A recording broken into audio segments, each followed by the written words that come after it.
दोस्तों, महात्मा बुद्ध कहते थे कि मानव शरीर स्वास्थ्य का रहस्य है।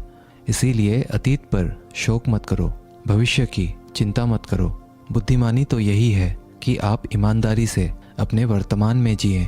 लेकिन हम में से अधिकांश लोग वर्तमान में जीना नहीं जानते, क्योंकि वो जीना ही नहीं चाहते। उन्हें तो अपने बीते हुए कल की चिंता करनी है, आने वाले भविष्य की चिंता करनी है। और यदि आप वर्तमान में जी सकते हैं तो कोशिश करके देख लो, आपका मन और आपका शरीर पूरी तरह से स्वस्थ हो जाएगा।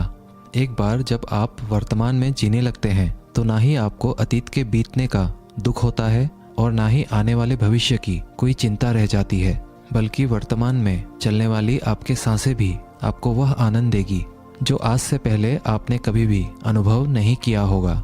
दोस्तों, आज की ये कहानी हमें कुछ ऐसा ज्ञान देने वाली है जिसे पूरा सुन लेने के बाद आप अपने भूतकाल और अपने भविष्य काल को कहीं पीछे छोड़कर वर्तमान में जीना सीख जाएंगे। तो ये कहानी शुरू होती है एक व्यक्ति से। वो व्यक्ति अपने जीवन में बहुत दुखी था, बहुत परेशान था। वह एक पहाड़ की चट्टान पर बैठकर रो रहा था, बिलख रहा था। तभी वहां से एक बौद्ध भिक्षु गुजर रहे थे। उसे रोता देख वो बौद्ध भिक्षु उस व्यक्ति के पास गए और उससे कहने लगे, क्या तुम यहाँ से कूदकर अपनी जान देने की सोच रहे हो? वो व्यक्ति कहता है, आपने बिल्कुल सही जाना, लेकिन आपको इससे क्या फर्क पड़ता है?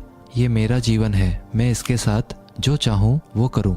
तभी वो बौद्ध भिक्षु उस व्यक्ति से कहते हैं, तो फिर अभी तक बैठकर रो क्यों रहे हो? अगर तुम्हें अपनी जान लेनी ही है तो यहाँ बैठकर रोने से क्या फ़ायदा?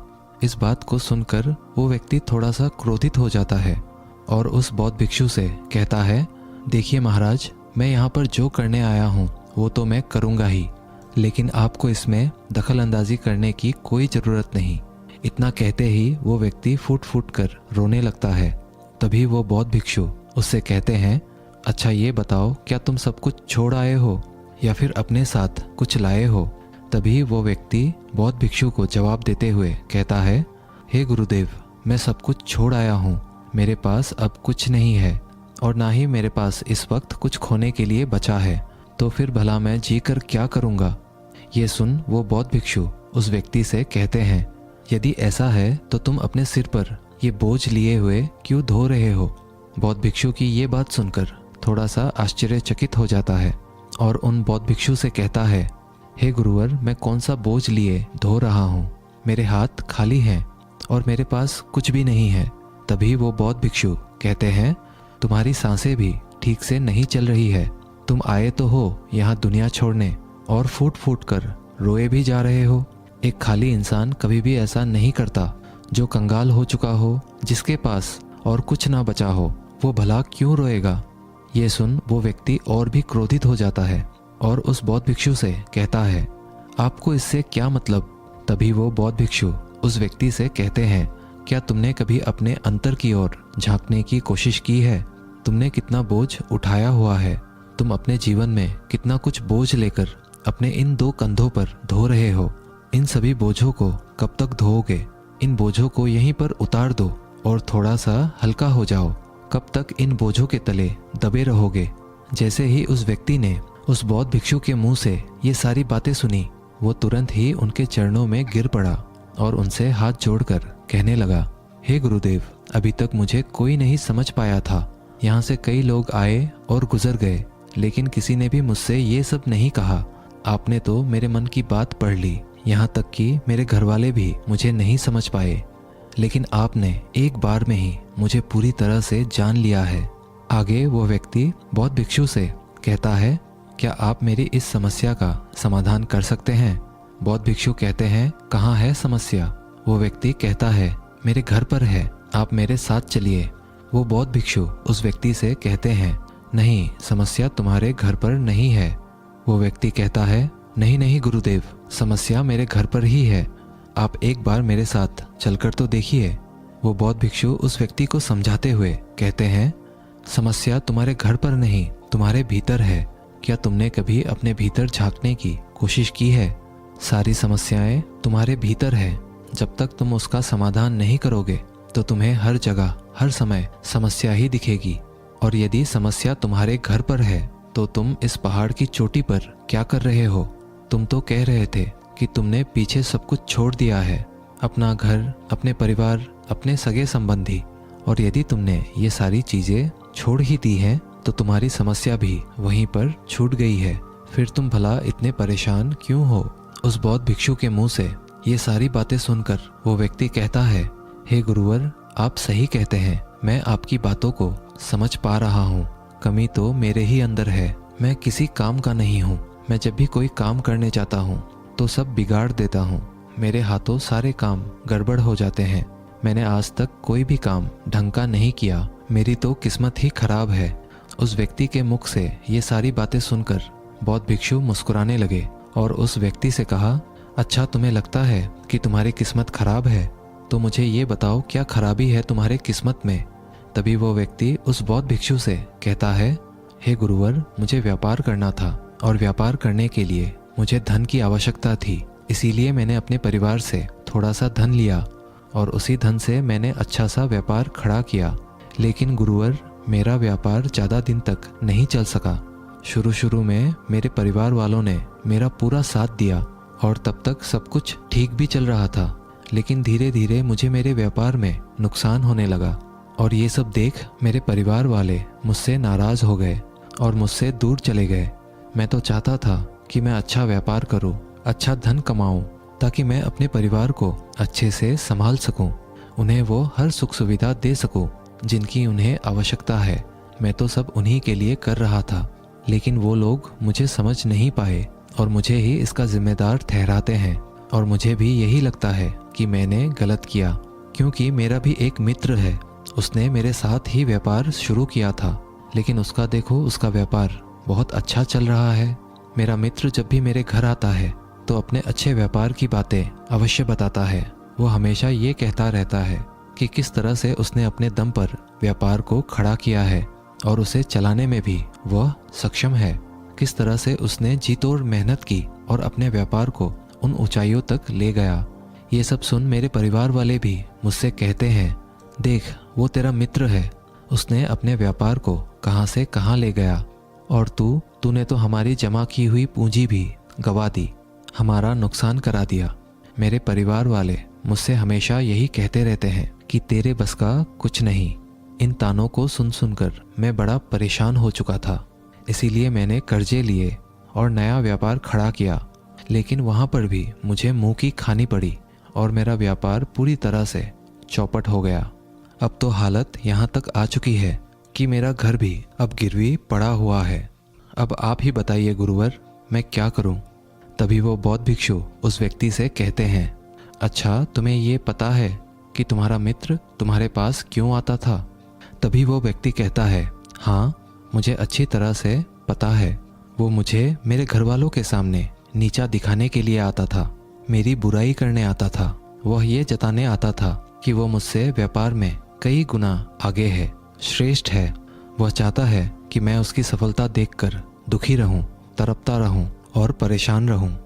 तभी वो बौद्ध भिक्षु उस व्यक्ति से कहते हैं, क्या तुम उसके व्यापार को देखकर सच में दुखी रहते थे? वो व्यक्ति कहता है, हाँ, इतना अच्छा व्यापार उसने खड़ा किया है और मेरा व्यापार चौपट हो गया, तो ये देखकर मुझे तो दुख होगा ही ना गुरुवर, मुझे तो जलन होगी ही। तभी वो बौद्ध भिक्षु उस व्यक्ति से कहते हैं, तुम्हें दुख किस बात का था, अपनी असफलता का या फिर अपने दोस्त की सफलता का? तभी वो व्यक्ति उस बौद्ध भिक्षु से कहता है, अपने असफल होने पर मुझे इतना पछतावा नहीं था, लेकिन मेरा मित्र इतना सफल हो चुका था, उसे देखकर मुझे ईर्ष्या होती थी, मेरे अंदर जलन की भावना उत्पन्न होती थी और मैं ये देख देख कर दुखी रहता था, पछताते रहता था, तड़पता रहता था। तभी वो बौद्ध भिक्षु उस व्यक्ति से कहते हैं, इसका अर्थ तो ये हुआ, अगर तुम्हारा मित्र भी असफल हो जाए तो तुम्हें खुशी होगी? तो वो व्यक्ति कहता है, जी हाँ, मुझे बड़ी खुशी होगी अगर वो असफल हो जाए, उसका व्यापार चौपट हो जाए। ये सुन बौद्ध भिक्षु फिर से एक बार मुस्कुराने लगे और उस व्यक्ति से कहते हैं, इसका अर्थ तो यही हुआ कि तुम्हारी खुशी तुम्हारे मित्र पर निर्भर करती है। यदि वो चाहे तो तुम्हें खुश कर दे और यदि वो चाहे तो तुम्हें दुखी कर दे, क्योंकि तुम खुद से ना तो खुश हो सकते हो ना ही दुखी। तुम तो अपने मित्र के गुलाम बनकर रह चुके हो। और अगर यही बात है तो तुम्हारी समस्या का कोई समाधान नहीं है, क्योंकि तुम्हारी खुशियाँ और तुम्हारी तकलीफ़ें ये सब दूसरों के व्यवहार पर निर्भर करती है। तुम्हारे कर्मों से तुम्हारा तो कुछ हुआ नहीं, ना तो तुम अपने कर्मों से खुश हो सके और ना ही दुखी। इसीलिए तुम्हारी समस्याओं का मैं कोई समाधान नहीं कर सकता। तभी वो व्यक्ति उन बौद्ध भिक्षु से कहता है, हे गुरुवर, ऐसा मत कहिए। मुझे आपसे बात करते करते बहुत आशा आपसे हो गई है, क्योंकि आप ही वो है जिन्होंने मुझे जाना है, मुझे समझा है। हे गुरुवर, मैं आपसे विनती करता हूँ कि मेरे इस समस्या का समाधान मुझे आप बताइए। तभी वो बौद्ध भिक्षु उस व्यक्ति से कहते हैं, जब हम दूसरों से आशा बांध लेते हैं तब हम दूसरों पर पूरी तरह से निर्भर हो जाते हैं। अगर मैं तुम्हें कोई भी रास्ता ना बताऊं, मैं तुम्हें तुम्हारी समस्या का समाधान ना दूं, तो तुम इसी तरह से दुखी रहोगे, रोते रहोगे, बिलखते रहोगे। और अगर मैं कोई रास्ता तुम्हें बता दूं, मैं तुम्हें कोई समाधान बता ही दूं, तो हो सकता है तुम्हें कुछ मिल जाए। लेकिन एक बात हमेशा याद रखना कि जो तुम्हारा मित्र तुम्हारे घर पर आता है, यह तुम्हें बताने के लिए कि किस तरह से उसने अपने व्यापार में वृद्धि की, किस तरह से उसने कड़ी मेहनत की, जो तुम्हें दुखी करने आता है। लेकिन क्या तुमने कभी गौर किया है, तुम्हारा मित्र बात तो सच्ची ही कह रहा है कि किस तरह से उसने अपने जीवन में वह संघर्ष किया और उस मुकाम तक पहुंचा है। तो उसने अपने अनुभव की ही बात तो तुम्हें बताई है। अब चाहो तो तुम उस अनुभव का इस्तेमाल कर सकते हो, या फिर तुम उस अनुभव को व्यर्थ ही जाने दे सकते हो और अपने मन में ईर्ष्या जैसे भाव उत्पन्न कर सकते हो। समझदारी तो इसी में है कि जब वो तुम्हें अपने अनुभव के बारे में बता रहा है कि किस तरह से उसने संघर्ष किया है अपने जीवन में अपने व्यापार को उस ऊंचाई तक पहुंचाने के लिए, तो तुम अपने बुद्धि का इस्तेमाल करो, उसके अनुभव का इस्तेमाल करो, उसके ज्ञान का इस्तेमाल करो। तुम्हें तो खुश होना चाहिए। तुम्हें जो अनुभव चाहिए था तुम्हारा मित्र आकर तुम्हें घर पर ही दे रहा है, और इस पर तो तुम्हें अपने मित्र का आभार प्रकट करना चाहिए, क्योंकि घर बैठे बैठे तुम्हें वह अनुभव प्राप्त हो रहा है जो तुम अपने जीवन से प्राप्त नहीं कर सके। इसीलिए आगे बढ़ो, संघर्ष करो, उस अनुभव का इस्तेमाल करो और कभी हार मत मानो, क्योंकि समय की एक खूबी है, समय चाहे कैसा भी हो बदल जरूर जाता है। इसीलिए समय चाहे जैसा भी हो, अच्छा या बुरा, दोनों का गुजरना तय है। लेकिन सबसे ज़रूरी यहाँ पर समझने वाली बात यह है कि इन दोनों वक्त को देखने के लिए तुम्हारा जीवित रहना आवश्यक है। और जब तुम्हारा अच्छा वक्त शुरू होगा, तुम अपने संघर्ष से अपने व्यापार को खड़ा करोगे और अपने व्यापार को उन ऊंचाइयों तक ले जाओगे। तब वही तुम्हारे मित्र तुम्हारी सफलता की नहीं, तुम्हारी असफलता के गुण गाएंगे, ताकि तुम उन्हीं की तरह कोई गलत निर्णय लो और तुम उन्हीं की तरह बर्बाद हो जाओ। तो यहाँ पर तुम्हें अपनी बुद्धि का इस्तेमाल करना होगा। तुम्हें उनकी बातों पर ध्यान ना दे करके बल्कि अपने बुद्धि का प्रयोग करना होगा, क्योंकि उस समय वे तुम्हें सुखी नहीं दुखी करने आएंगे, क्योंकि उसे भी तुम्हें दुखी देखकर उतना ही मज़ा आएगा जितना कि तुम्हें उसे दुखी देखकर आएगा। ये सारी बातें सुन वो व्यक्ति उस बौद्ध भिक्षु से कहता है, हे गुरुवर, आप बिल्कुल ठीक कह रहे हो। मेरे जीवन को मैं नहीं चला रहा, बल्कि मेरे सगे संबंधी और मित्र चला रहे हैं, जो मेरे जीवन में सुख और दुख भरे जा रहे हैं। लेकिन गुरुवर, यहाँ पर मेरा एक प्रश्न है। जब मैंने व्यापार खड़ा किया था तो मेरा उद्देश्य यही था कि मैं अपने परिवार को सुखी रख सकूं, उन्हें वह सुख सुविधाएं दे सकूं। तो क्या अपने परिवार के लिए ये सारी बातें सोचना गलत है? मैं तो अपने परिवार के लिए ही सब कुछ कर रहा था, लेकिन व्यापार में नुकसान होने के बाद वह परिवार भी मुझे छोड़ गया। इस पर बौद्ध भिक्षु मुस्कुराने लगे। तभी वो व्यक्ति बौद्ध भिक्षु से कहता है, इसमें मुस्कुराने की क्या बात है? क्या मैंने कोई गलत प्रश्न पूछ लिया? तभी वो बौद्ध भिक्षु कहते हैं, नहीं, हर व्यक्ति यही चाहता है कि कोई उसकी गलती पर सांत्वना दे, और तुम भी वही चाहते हो। हर कोई यही चाहता है कि जब वो कुछ करे तो उनकी प्रशंसा की जाए, और जब हमें प्रशंसा नहीं मिलती है तो हमें भीतर ही भीतर बड़ा दुख होने लगता है। हमारे मन को एक ठेस पहुंचती है, और तब हमारे मन में ये भाव उत्पन्न होने लगता है कि इस दुनिया में सभी मतलबी हैं, सभी अपने मतलब के लिए जीते हैं, सभी अपने मतलब के लिए काम करते हैं। और सभी हमारे साथ अपने मतलब के लिए ही रहते हैं। लेकिन अगर तुम किसी को अपना परिवार मानते हो और अपने उस परिवार के लिए कुछ करना चाहते हो, तो फिर तुम्हें ऐसा क्यों लगता है कि तुम दूसरों के लिए कर रहे हो? तुम तो अपने लिए ही कर रहे हो ना। अगर तुम्हें लगा कि तुम दूसरों के लिए कर रहे हो तो तुम जीवन भर दुखी ही रहोगे। और जब तुम्हें लगेगा तुम अपने लिए कर रहे हो, तब तुम्हें एक अजीब सी खुशी प्राप्त होगी और तुम हमेशा खुश रहोगे। और जब तुम अपने कार्यों को बेहतर से और बेहतरीन करने में लगे रहोगे, तो तुम्हें किसी की सांत्वना की भी कोई ज़रूरत नहीं पड़ेगी। तभी वो व्यक्ति उन बौद्ध भिक्षु से कहता है, हे गुरुवर, मुझे आपकी बात समझ में आ गई। अब तक मेरी किस्मत दूसरों के हाथों में थी। वो उसमें जैसे रंग चाहे, सुख के या दुख के, भर दिया करते थे। लेकिन अब से मैं अपनी किस्मत अपने हाथ में रखूंगा और फिर चाहे ये अच्छी हो या खराब, मैं हार नहीं मानूंगा। आखिर में वो व्यक्ति उस बौद्ध भिक्षु से कहता है, हे गुरुवर, आपकी सारी बातें तो मैं समझ गया, लेकिन क्या आप मुझे कुछ दे सकते हैं जो मेरे जीवन के सबसे बुरे वक्त में मेरा साथ दे सके, मेरा साथ निभा सके? ये सुनकर वो बौद्ध भिक्षु उस व्यक्ति को एक छोटा सा बक्सा देते हैं और कहते हैं कि ये वस्तु मेरे दिल के बहुत करीब है और इसे तुम्हें अपने बहुत करीब ही रखना होगा। इस बक्से में एक ऐसा राज है जो तुम्हें बड़े से बड़े दुखों से बाहर निकाल सकता है, बड़ी से बड़ी विपत्तियों से छुटकारा दिला सकता है। और इसे तुम तब खोलना जब तुम्हें लगे अब कोई राह नहीं बची हुई है, जब तुम्हें ये लगने लगे कि सब कुछ व्यर्थ है, मैंने जो बातें कही है वो भी व्यर्थ है, ये दुनिया भी व्यर्थ है, यहाँ रहना भी व्यर्थ है। इतना कहकर वो बौद्ध भिक्षु उस बक्से को उस व्यक्ति को थमा देते हैं और फिर वहाँ से चले जाते हैं। वो व्यक्ति उस बक्से को लेकर वापस अपने घर आता है और फिर एक नया कारोबार शुरू करता है।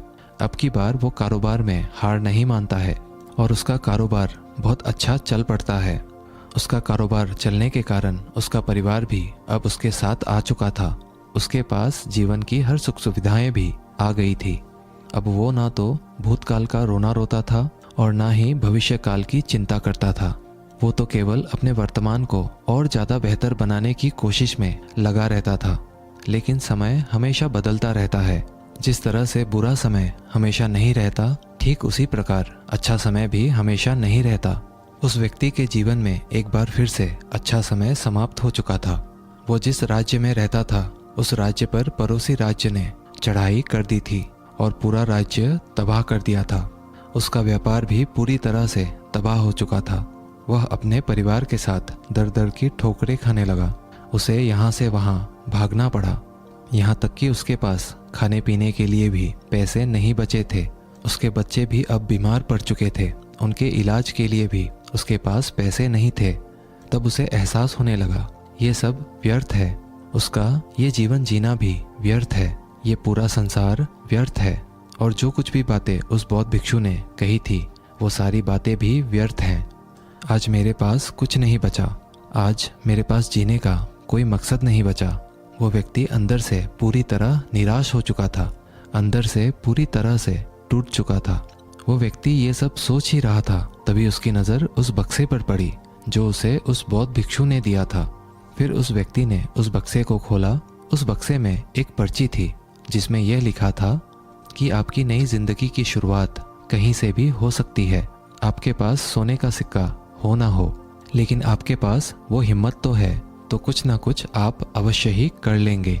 उस पर्ची को पढ़ने के बाद उस व्यक्ति के मन में एक बार फिर से आशा की लहर दौड़ पड़ी और उसने अपने जीवन में फिर से हिम्मत बांध ली और उन ऊंचाइयों को छूने के लिए फिर से मेहनत करने लगा। दोस्तों, उम्मीद है आज के इस वीडियो से आपने ज़रूर कुछ ना कुछ मूल्यवान सीखा होगा। तो इस वीडियो को एक लाइक और अपने दोस्तों के साथ शेयर ज़रूर कीजिएगा। मिलते हैं अगले वीडियो में, तब तक के लिए धन्यवाद।